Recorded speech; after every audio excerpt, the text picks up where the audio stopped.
여러분, 오늘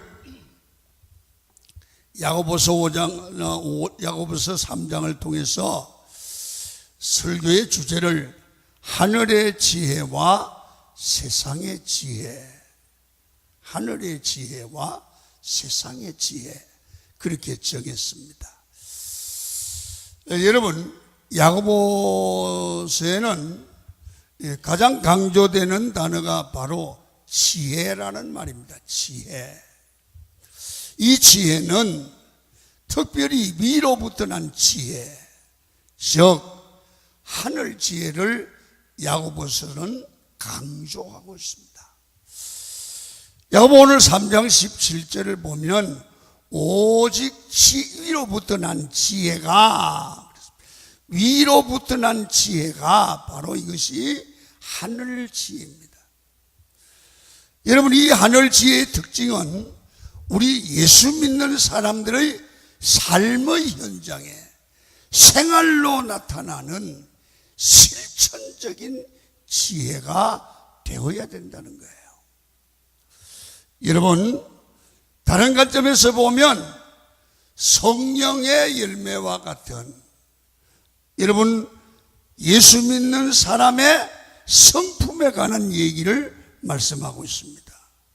그래서 오늘 이 설교를 들으시는 여러분들은 이 세상을 살아갈 때에 여러분 세상 지혜로 살지 말고 하늘의 지혜로, 하나님의 지혜로 살아야 된다는 거예요. 사람이 돈보다 더 귀한 게 지혜입니다. 여러분, 솔로몬은 그래서 하나님께 1000번제를 드리고 지혜로운 마음을 구했습니다. 사람이라는 게요, 말 한마디를 해도 아주 지혜롭게 하는 사람이 있고요, 어떤 사람은 말 한마디를 미련하게 해서 평생 돌이킬 수 없는 어려움을 당해요. 그래서 사람이요, 돈보다 세상의 어떤 권세보다 더 중요한 것은 지혜로운 마음이에요. 할렐루야. 자, 오늘 여러분 이 설교를 들으시고 이 세상 지혜로 살던 사람이 하늘의 지혜로 살아가는 성도로 변화되기를 축원합니다. 자, 오늘 먼저 하늘 지혜와 세상 지혜의 특징이 무엇인가를 생각하면서 은혜를 받으려고 합니다. 비교할 겁니다. 하늘 지혜, 세상 지혜에 대해서 비교를 하면서 여러분에게 말씀을 드리려고 하는데 말씀이 잘 이해되기를 축원합니다. 자, 오늘 3장 13절을 천천히 읽으시겠습니다. 시작. 너희 중에 지혜와 총명이 있는 자가 누구냐? 그는 선행으로 말미암아 지혜의 온유함으로 그 행함을 보일지어리니라. 이 하늘의 지혜를 가진 사람의 핵심은 뭐냐 하면 온유라는 겁니다. 온유함. 여러분, 하늘의 지혜를 가진 사람은 일상에 두드러지게 나타나는 게 뭐냐 하면 온유하다고 느낄 정도로, 옆에 사람이 느낄 정도로 온유한 성품으로 나타난다는 거예요. 온유한 성품으로. 여러분, 이 온유라는 단어는 번역마다 조금씩 다른데 어떤 곳에서는 겸손이라는 말로 번역되기도 합니다. 그래서 예수님께서도 나는 마음이 온유하고 겸손하니 그렇게 말씀했습니다. 온유와 겸손은 거의 같은 말로 동의어라고 보면 됩니다. 그런데 온유는 구체적으로 설명을 하면 이렇습니다. 내 뜻, 자신의 뜻을 꺾을 줄 아는 성품입니다. 자신의 뜻을 꺾어요. 그리고 겸손은 자신을 높이지 않는 마음입니다. 대단히 중요한 얘기를 차근차근 설명합니다. 그래서 온유한 사람은 하나님 앞에서는 순종하는 모습으로 나타납니다. 고집을 피지 않습니다. 그리고 사람들 앞에서는 남의 말을 경청한다. 잘 듣는 모습으로 나타납니다. 그리고 온유입니다. 하늘의 지혜는 온유다. 이 온유는 하나님 앞에는 주의 말씀을 경청한다. 하나님의 말씀을 경청하여 순종한다. 두 번째는 사람 앞에서는 남의 말을 정성으로 듣는다. 그런 뜻이죠. 자, 그래서 경청은 내 생각만 주장하지 않고 다른 사람의 말을 들을 줄 아는 그런 마음입니다. 이런 모습이 바로 하늘 지혜를 가진 사람의 모습이라는 것입니다. 그러면 하늘 지혜는 온유함으로 남의 얘기를 잘 듣고 이해를 하는 때부터 이 관계가 바로 되고 이 온유한 성품이 나타나게 된다는 거죠. 그래서 이제 이걸 바꾸면 온유함이 없는 사람은 항상 자기 말과 자기 뜻만을 말하고 남의 얘기를 잘 안 듣는다는 거예요. 그래서 자기 말과 자기 뜻 외에는 바늘 하나도 들어가지 않아서 남의 말을 듣지 않으니까 사람이 변화가 일어나지 않습니다. 여러분, 자기 자신은 옳다고 하는데 대화가 안 되는 사람입니다. 그러므로 하늘 지혜는 온유함을 가지고 있는데 이 온유함의 밑바탕에는 언제나 당신을 이해하고 안다는 겁니다. 이유가 있습니다. 당신이 있습니다. 여러분, 그래서 이 사람은 인간관계를 통해서 인생을 살아가잖아요. 그런데 어떤 사람은 순전히 자기 주장만 하고 자기 생각만 하고 자기 입장에서 일한단 말이에요. 남을 이해할 줄 모른다. 이건 온유한 성품이 아니죠. 그러니까 관계가 잘 안 되니까 인생을 성공적으로 살 수가 없습니다. 여러분, 20세기 최고의 철학자이자 신학자인 마틴 루버가 쓴 책 중에 나와 너라는 책에 보면 인간관계에 대해서 이렇게 설명을 합니다. 첫째, 관계를 맺고 살아가는데 사람이 어떤 사람이든 동양인이든 서양이든 이 인간관계를 맺고 살아가는데 반드시 인간관계가 성공적인 사람이 인생을 행복하게 산다는 거예요. 인간관계를 잘하는 사람이 있잖아요. 그죠? 자, 그러면 두 가지가 있다 이 말이에요. 나와 너의 관계를 맺는 사람, 나와 너, 나도 인격자, 너도 인격자입니다. 그런데 또 한 가지는 뭐냐면 나와 그것입니다. 있습니다. 다시 말하면 상대방을 인격적으로 대하는 게 아니고 물건처럼 대하는 거예요. 내가 편리할 때는 잘 대하고 편리하지 않을 때는 그냥 무시해버리는 거예요. 그러니까 나와 너의 관계가 있고 나와 그것의 관계로 사람은 인간관계를 하고 간다는 거예요. 느끼든 안 느끼든. 그래서 이것을 나와 너의 관계를 가질 수 있는 사람으로 고쳐질 때 온유한 지혜를 가지고 온유한 성품을 가진 사람이라는 거예요. 자, 그래서 상대를 인정하는 좋은 관계를 맺은 사람은 나와 너로 인격적으로 살아가잖아요. 이 사람은 하늘의 지혜를 가진 사람, 나와 당신 관계입니다. 그런데 상대방을 인정하지 않는 사람은 나밖에 없습니다. 그래서 다른 사람을 그것으로 얘기한다는 거예요. 그것이 뭘 그래? 이렇게요. 그래서 비인격적인 관계를 맺으며 살아가는데 사이가 별로 안 좋습니다. 여기서 뭐가 잘 이루어지질 않죠. 그러면 하늘 지혜와 반대인 세상 지혜의 특징이 뭘까요? 오늘 성경을 한 번 더 봅니다. 야고보 3장 14절입니다. 시작.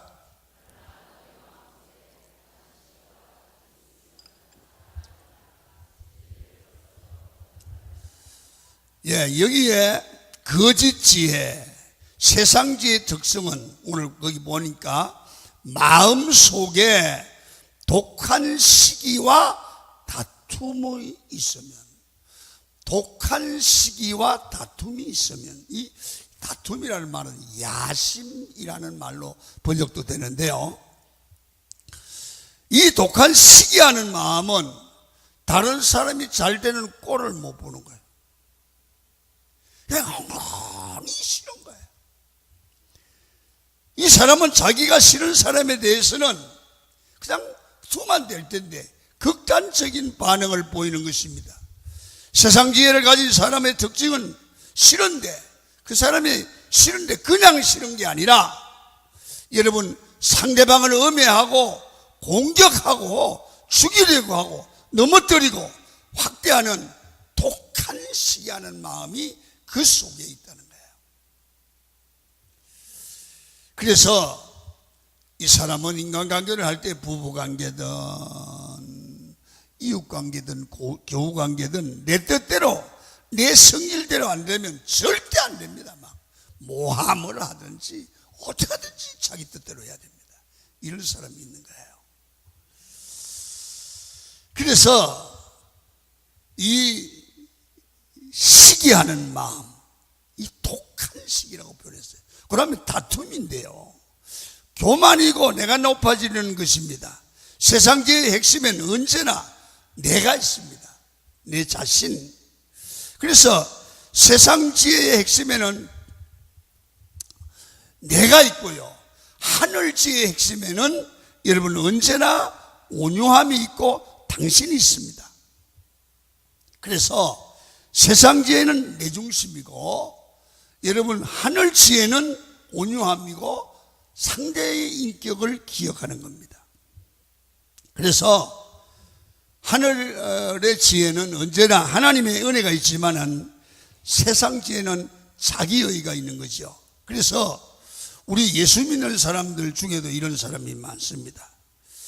자기가 잘 믿는다고 말하고 자기 자신에 대해서 의심하지 않습니다. 그러면서 하는 생각이 나만큼 잘 믿는 사람이 없다는 거예요. 내가 최고 잘 믿는다는 거예요. 여러분, 이 사람은 잘 믿는 것 같은데 열심히 하긴 하는데 자기중심적입니다. 자기 잣대로 사람을 평가합니다. 그래서 이것이, 이런 마음이 세상 지혜이고요, 바리새주의고 잘 믿는 게 아니라 잘못된 것입니다. 그런데 본인은 모르는 거죠. 단지 성실하게 살 뿐이지 믿음이 있는 건 아니라는 거예요. 성실하고 사는 거하고 믿음이 있는 거하고는 달라요. 그래서 마귀는 어떻게 우리를, 이런 사람을 공격하느냐 하면 항상 자기 자존심을 건드립니다. 그래서 열받게 만드는 겁니다. 내가 무시당했다고 생각을 합니다. 내가 옳은 것에 대해서 누가 댓글을 걸면 막 화를 내고 싸웁니다. 여러분, 말이 많은 사람은 자기 지혜에 빠질 수밖에 없는데, 사람마다 어떤 성향이 있느냐 하면 자기가 말하고 발표한 것은 끝까지 지켜가려고 그래요. 그 말이 틀렸어도 얘가 뱉었으니까 내가 옳다고 변명을 하는 거예요. 이게 사람의 본능이에요.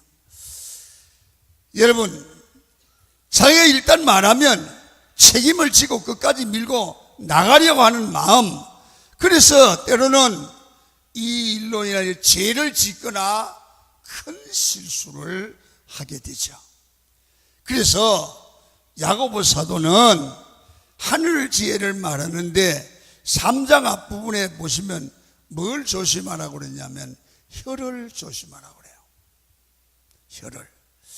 내 혀에 재갈을 물리고 제발 입을 조심하며 살라는 겁니다. 왜 그렇습니까? 말을 많이 하다 보면 실수하게 되고 잘못된 말을 끝까지 끌고 가려는 마귀의 도구로 살 수밖에 없다는 것입니다. 그래서 할 수 있으면 말을 적게 하고 하지 않는 게 좋다는 겁니다. 자기가 알고 있다고 들었다고 해서 다 정확한 건 아니잖아요. 어떤 사람은 요거만큼 얘기를 듣고 다니면서 막 이렇게 말을 해요. 여러분, 그래서 내가 말하는 게 아니고 하나님께 맡기고 기도하는 게 훨씬 나아요. 여러분, 그게 온유한 성품입니다. 제가 목회를 해보면 여러분, 저에 대해서 알지 못하면서 그럴 것이다 하고 말을 하고 다녀요. 그럼 나중에 가면요, 내가 생각지도 못한 사람이 되어 있어요. 참 난감하더라고요. 말을 생각 없이 한 말이 목사가 목회하는데 참 어려움을 당하는 경우가 많아요. 가급적이면 목사에게는 안 해주시면 좋겠어요. 목사가 어떻다. 나하고 한마디도 얘기를 안 했는데 나중에 그 사람이 한테 내가 얘기를 했대. 하나님밖에 몰라. 그런 말 하지 마세요. 내가 나 만났다고 하지 마세요. 만나지도 않고 왜 만났다고 그래요? 내가 그러더래. 여러분, 말을 조심해야 됩니다. 항상 우리는 하늘의 지혜를 가지고 사는 삶이 되어야 될 줄로 믿습니다. 사람이 왜 이렇게 다른 사람에게 예민하고 공격적이게 될 수 있습니까? 이거는 하나입니다. 하나님의 은혜를 못 받아서 그렇습니다. 여러분, 하나님의 사랑을 체험하지 못해서 그렇습니다. 사람이 하나님의 은혜를 많이 받고 하나님의 사랑을 많이 받으면 사람은 다 부드러워진다고 합니다. 우리 속에 항상 예민하고 공격적인 사람을 보면 하나님의 은혜를 맛보지 못하고 그냥 성실하게 살 뿐입니다. 이 사람은 내가 믿음이 괜찮다고 생각하는데 아닙니다. 믿음이 좋은 게 아니라 열심히 있는 겁니다. 은혜 안에서 내가 회복되고 사랑을 체험하지 못한 신령한 은혜의 세계를 경험하지 못한 사람입니다. 그래서 사도 바울은 로마서 5장 5절에 이렇게 말합니다. 한번 읽겠습니다. 시작. 소망이 우리를 부끄럽게 하지 아니하면 우리에게 주신 성령으로 말미암아 하나님의 사랑이 우리 마음에 부음바 되미니, 하나님의 사랑이 우리 마음에 부음바 되면 마음이 자기도 모르게 부드러워지는 겁니다. 여러분, 사람의 마음이 하나님의 은혜로 부드러워지면 마음이 여유가 있어서 다른 사람을 용납하게 되고 품어주게 되고 용서하게 되고 포용하게 되는 큰 사람이 되죠. 여러분, 용서는 다른 사람을 용서할 수 있는 누가 할 수 있습니까? 하나님의, 그래서 하나님의 은혜를 맛보고 사랑 안에 있는 사람이 남을 용서하고 용납할 수 있는 마음이 생깁니다. 그래서 사람은요, 사랑을 줘야 살고 사랑을 받아야 사는 거예요. 사랑을 언제나 사랑을 받은 사람이 사랑을 하는 거예요. 여러분, 전에 우리 어릴 때 보면 그래요. 옛날에는, 요새는 며느리가 시어머니를 시집살이 시키지만 옛날에는 시어머니가 며느리를 시집살이 시켰잖아요. 옛날에 제가 어릴 때만 해도 할머니 얘기 들어보면 며느리가 말 안 들으면 불 때는 부지깽이로 때렸대요. 며느리 돼지기 맞고 막 쫓겨나고 그랬다고 그러잖아요. 그랬는데 그런 얘기 하더라고요. 시집살이를 많이 한 사람이 며느리에게 시집살이 하냐, 시집살이를 안 한 사람이 며느리 시집살이 시키냐 물으니까 시집살이를 죽으라고 한 할머니가 며느리를 또 시집살이 시킨대요. 다시 말하면 사랑을 아는 사람이 사랑을 받은 사람이 사랑할 줄 알아요. 여러분, 사랑할 줄 아는 사람이 또 사랑을 할 수 있어요. 그래서 내가 왜 자기중심적이고 자기 자신을 못 버리고 다른 사람을 배려하지 못하는 그러한 사람이 됐습니까? 사랑받지 못해서 그런 겁니다. 부모의 사랑을 받지 못하는 사람은요, 참 사람이 아주 좁아요. 부부 안에 사랑의 갈등이 있는 사람이 바깥에 나가서 좁은 마음으로 비치고 그래요. 여러분, 사람이 충분한 사랑을 받으면 내가 이름 없이도 살아갈 수 있습니다. 충분히 사랑을 받으면 남을 위해 살아갈 수가 있는 겁니다. 충분히 사랑을 받은 사람은, 그 사랑이 감격한 사람은 남을 푸근히 사랑할 수 있는 겁니다. 그래서 여러분, 우리가 하나님의 사랑을 충분히 체험을 하면 내가 드러나지 않아도 살아갈 수가 있고 내 자신을 버리고 살아갈 수 있다고 합니다. 찬송가 320장에 이런 가사가 있죠. 우리가 멸시천대 십자가는 제가 지고 가겠습니다. 이 고백의 찬송은요, 정말 십자가의 사랑을 깊이 체미한 성도가 그 사랑을 감격하여 십자가의 사랑을 지는 사랑을 나도 하나님 사랑을 갚아보려고 질 수 있다는 거예요. 사랑을 느낀 자가 십자가를 진다는 거예요. 왜? 사랑할 마음으로. 여러분, 그런데 하나님과 사랑의 관계가 멀어지고 문제가 생기면 말은 그렇게 하지만 조금만 상처를 받아도 넘어지고 남을 헐뜯게 된다는 것입니다. 여러분, 그래서 우리가 꼭 알아야 됩니다. 성도는 하나님의 은혜를 받고 하나님의 사랑에 깊이 들어가야 될 줄로 믿습니다.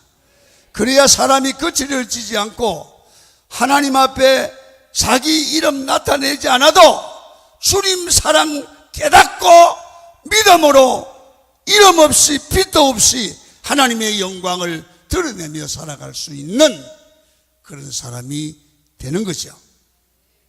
믿음은, 우리에게 믿음이 있으면 우리 반드시 온유한 성품으로 드러나야 합니다. 우리가 하나님의 은혜에 나가서 십자가의 사랑을 충분히 경험해야 내가 변화되고 내가 회복되고 남을 위해 살아가고 남의 연약함을 감쌀 수 있는 여유로운 마음이 생기는 거예요. 어떤 사람은 몇십 년을 믿어도 계속 남의 사랑을 받아야만 살아요. 왜? 사랑을 받지 못해서 그래요. 여러분, 바울은 빌립보 2장 3절에 이렇게 말을 합니다.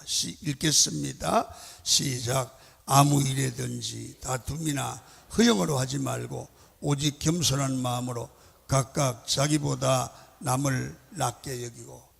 여러분, 여기서도 세상 지혜가 뭡니까? 다툼이나 허영입니다. 하늘 지혜는 뭡니까? 겸손한 마음으로 남을 나보다 낮게 여기는 겁니다. 그래서 하늘 지혜의 특징은 온유함입니다. 다른 사람의 약점이 아니라 그 사람의 좋은 점을 보고 그 사람의 연약함을 감싸줄 수 있는 마음입니다. 그래서 온유한 사람을 만나면 누구를 만나든지 어디서 만나든지 기분이 좋습니다. 편안합니다. 여러분, 이상하게 온유한 사람을 만나서 대화를 하면 뭔가가 말하는데 대접받는 기분이 납니다. 전혀 무시당하는 기분이 들었습니다. 여러분, 온유한 성품을 가진 사람과 얘기를 하다 보면 내가 사랑받고 있다는 느낌이 듭니다. 용기가 생깁니다. 이 사람을 만나면 내가 살아갈 용기가 생기고 여러분, 마음의 갈증이 사라지는 겁니다. 행복합니다. 남에게 행복을 주는 사람은 바로 이런 하늘의 지혜, 여러분, 온유한 성품을 가진 사람입니다. 오늘 이 설교를 들으시는 여러분은 부부간에 서로 갈증을 해결해 주는 온유한 성품을 갖기를 축원합니다. 여러분, 그런데 세상 지혜의 특징은 시기심이라고 그랬습니다. 세상 지혜를 가진 사람과 있으면 자기 자신이 비참해집니다. 자꾸 몸을 조심해야 되고요. 비참해지고요. 정죄의식이 있으니까 늘 불안합니다. 여러분, 내가 비굴해지고 모멸감을 느끼고 비참하고 초라해지고 내가 너무 작아 보입니다. 내 믿음이 떠나는 것입니다.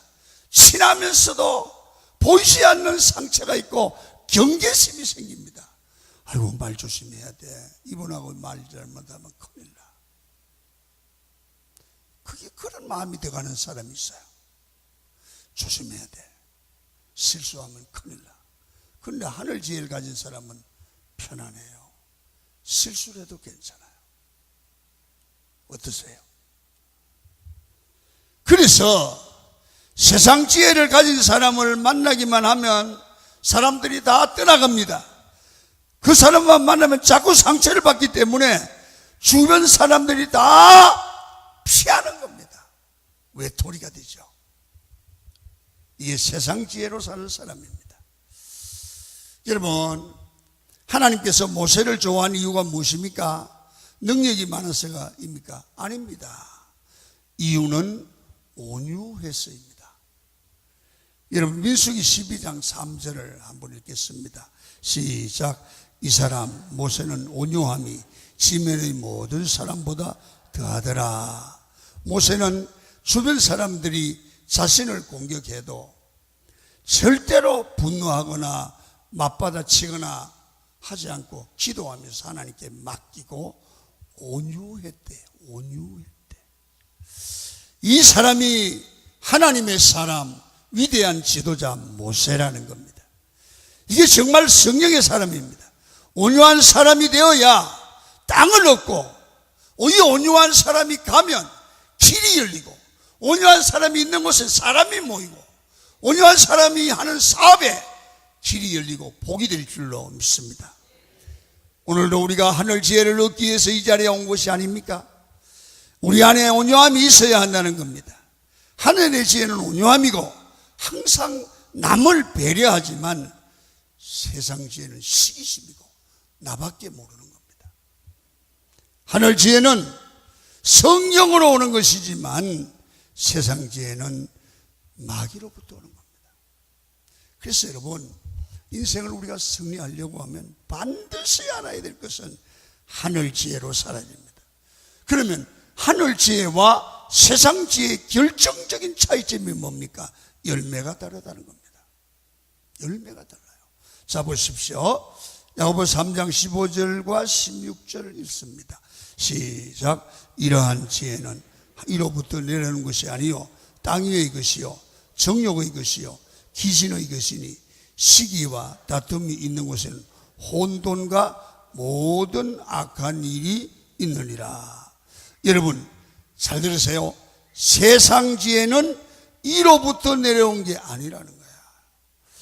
땅의 것이고 정욕의 것이고 귀신의 것이기 때문에 뭐가 옵니까? 시기와 다툼이 와서 결과적으로 혼란과 악한 일이 일어난다. 혼란과 악한 열매가 맺는다. 그래서 세상 지혜를 가진 사람이 있으면 언제나 그 자리가, 세리, 교회가 혼란스럽고 시끄럽습니다. 이 사람이 있으면 분열과 분쟁이 일어납니다. 세상에서는 이 세상 지혜를 가지고 살다고 하지만 거기는 반드시 혼란을 줍니다. 이런 악한 지혜는 마귀 세력의 영향을 받고 있는 겁니다. 이런 악한 세력들이 여러분의 가정과 심령에서 떠나가기를 주의 이름으로 축원을 드립니다.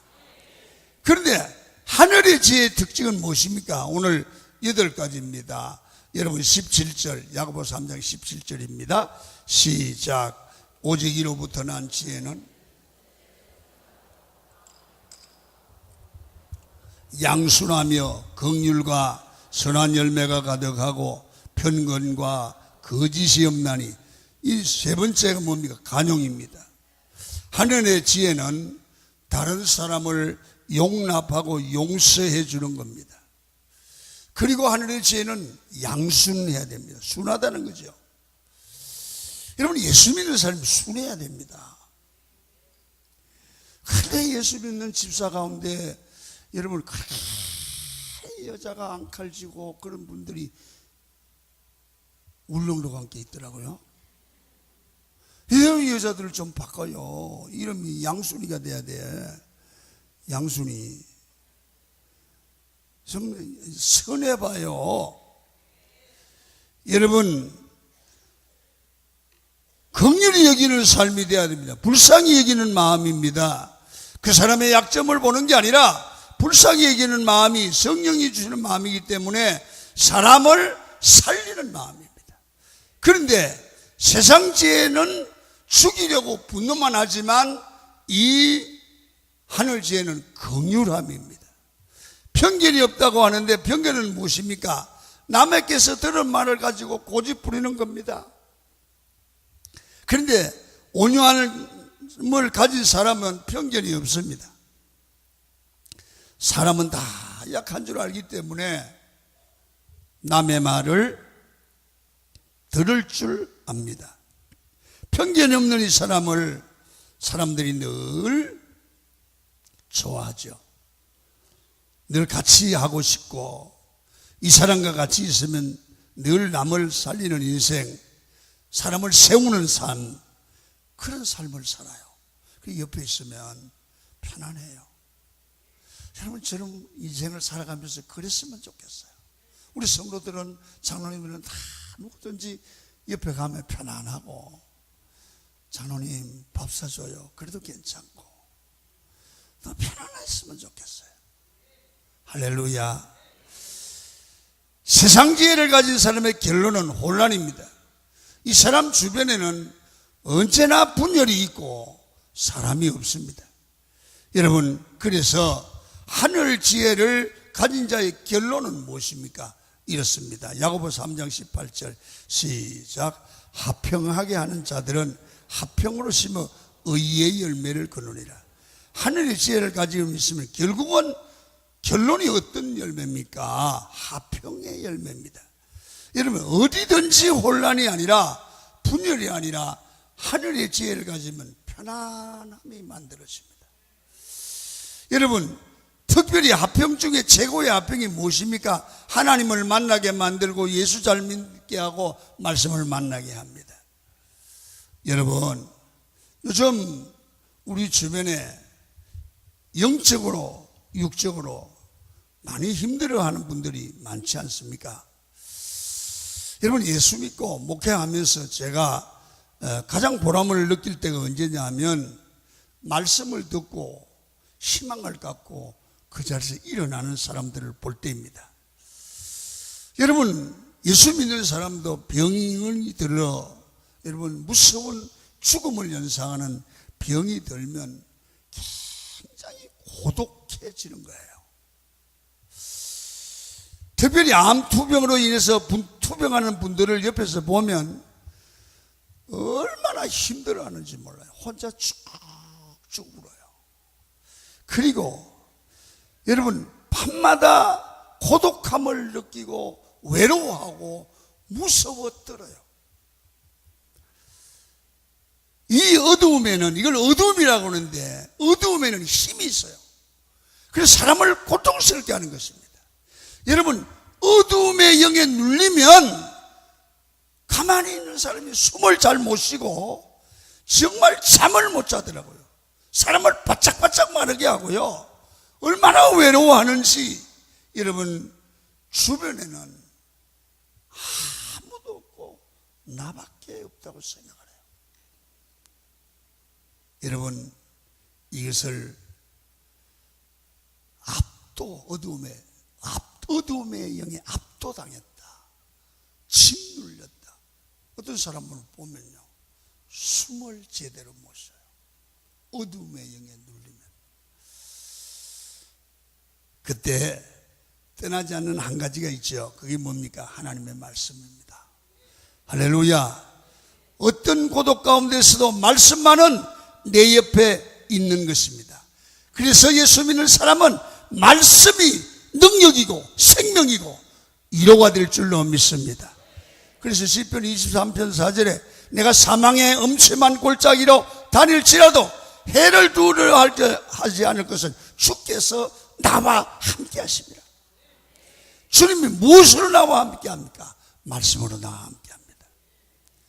그래서 여러분, 인생을 살다 보면 어둠이 나를 지배하고 낙심하게 하고 넘어질 때 다시 일어나게 할 수 있는 힘이 뭡니까? 말씀입니다. 모든 사람이 나를 떠나가도 말씀은 내 곁에 있습니다. 말씀 붙들어 살 줄로 믿습니다. 그러므로 여러분, 어떤 경우도 하나님의 말씀이 붙들면 살아갑니다. 결론입니다. 그래서 내가 이런 하늘의 지혜가 없으면 어떻게 해야 됩니까? 이걸 구해야 됩니다. 야고보 1장 5절 읽고 마치겠습니다. 시작. 너희 중에 누구든지 지혜가 부족하거든 모든 사람에게 후히 주시고 꾸짖지 아니하시는 하나님께 구하라. 그리하면 주시리라. 믿으십니까? 오늘 예배 시간이 그런 시간이 되시기를 축원합니다. 하늘의 지혜를 구하고 하늘의 소망을 구하고 하늘의 생명을 구하러 오늘 여기 오신 거 아닙니까? 땅의 것을 구하다 안 돼서 세상에서 얻을 수 없는 것 하늘에로부터 얻으려고 온 것 아닙니까? 여러분, 내게는 하나님의 위로가 필요합니다. 하나님의 은혜가 필요합니다. 하나님의 지혜가 필요합니다. 하나님 내게 부어주옵소서. 반드시 부어주실 줄 믿습니다. 기도하시기를 바랍니다. 나는 이렇게 연약하고 부족합니다마는 하늘의 지혜를 주시면 내게도 온유한 성품을 소유할 수 있고 하나님의 말씀을 붙들고 어려운 세상을 하늘의 지혜로 승리할 수 있습니다. 그래서 날마다 구하십시오. 날마다 기도하십시오. 내 안에 온유함의 열매가 맺혀져서 내 삶의 죽음의 세력을 깨버리고 생명으로 어디서나 화평을 주고 남을 살리고 남을 포용하고 남에게 기쁨을 주는 강한 교회 모든 성도들, 하늘의 지혜를 가진 성도들이 되기를 축원합니다. 기도하시겠습니다. 찬송 하나 부르고 하겠습니다. 낮의 내처럼 밤엔 달처럼 부르겠습니다.